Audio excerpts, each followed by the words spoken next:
As we anticipate the installation of our next pastor here at St. Philip the Deacon, today I want to talk about God's dream for you. Stay tuned.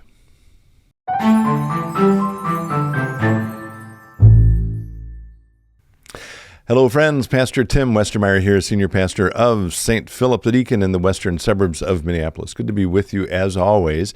We're in the second week now of the program year. I preached about what some call the real start of the year last weekend. Maybe we'll link to that sermon.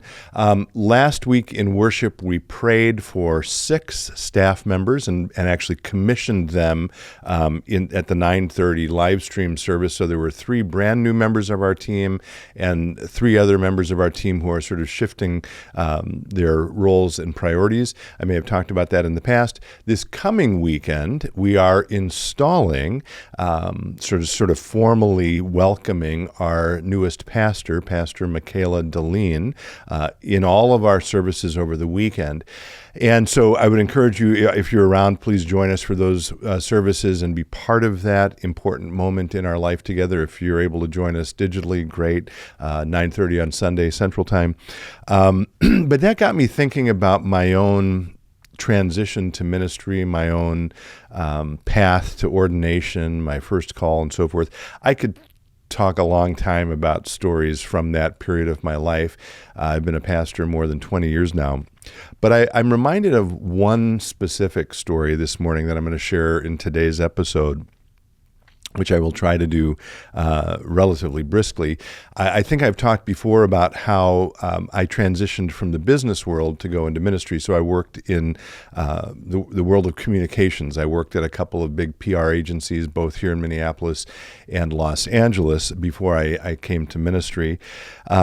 And so when I was in seminary, I was actually going to seminary as a full-time seminary student and also working full-time at the agency that I actually began my career at that agency, and then after a couple of transitional moves, I ended my career at that agency. The principals of that agency were aware that I was in seminary. They knew that the clock was ticking until I was going to be done with seminary and most likely take a call as a pastor. Most of the people who were in the agency did not know about that. I wasn't keeping it a secret exactly, but I wasn't walking around sharing it with people either. So for, I guess it would have been 3 years or so, I was working full-time at that agency while I was preparing for the ministry. And then there came the moment when I finished seminary. I finished all of the procedures and protocols necessary to move towards ordination, to be certified as a minister, and I received a call to take a position as a pastor at a church, which meant I had to give my notice at the agency, which was the first time many people at the agency learned that I had been preparing for ministry. So this is the sort of interesting part of this story, at least in my mind. It's always stuck with me.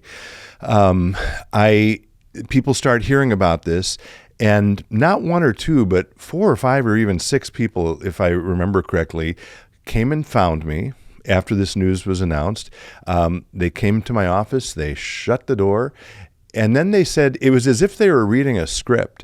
Each of them said to me, "Tim, I think what you're doing is so cool. I love that the language they used is, I love that you're following your dreams." I would probably use different kind of language. I would probably say more like I was trying to follow God's call in my life, but whatever. That was their frame of reference. So they said, I love that you're following your dreams and doing this. And then to a person, I am not kidding you, they each said the same thing. They said, "I had a dream once too." And then each of them said the same next word, which was, "but." I had a dream once too, but. And then they each proceeded to tell me in their own lives why it was too late for them. I may have shared this story in a prior episode, I can't remember, but I was, on the one hand, honored that they shared that with me. And honestly, that sort of transition, it may in fact end up being the most powerful sermon I ever preach, right?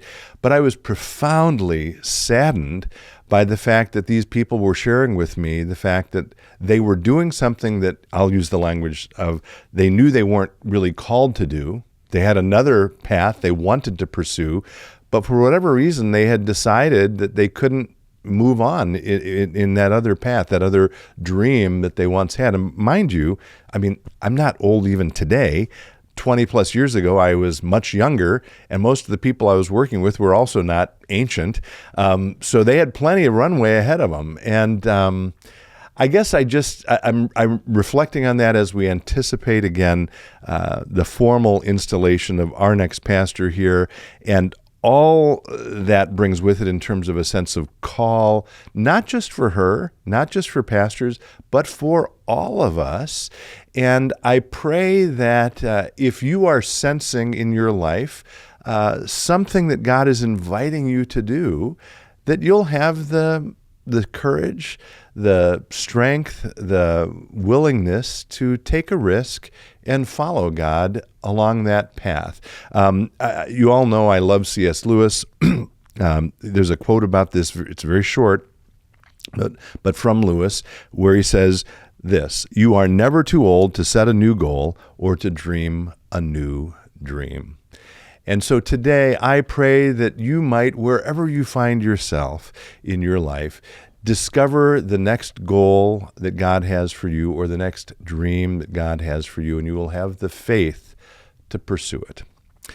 Thanks for being with me, as always, and until next time, be well, stay in touch, and God bless.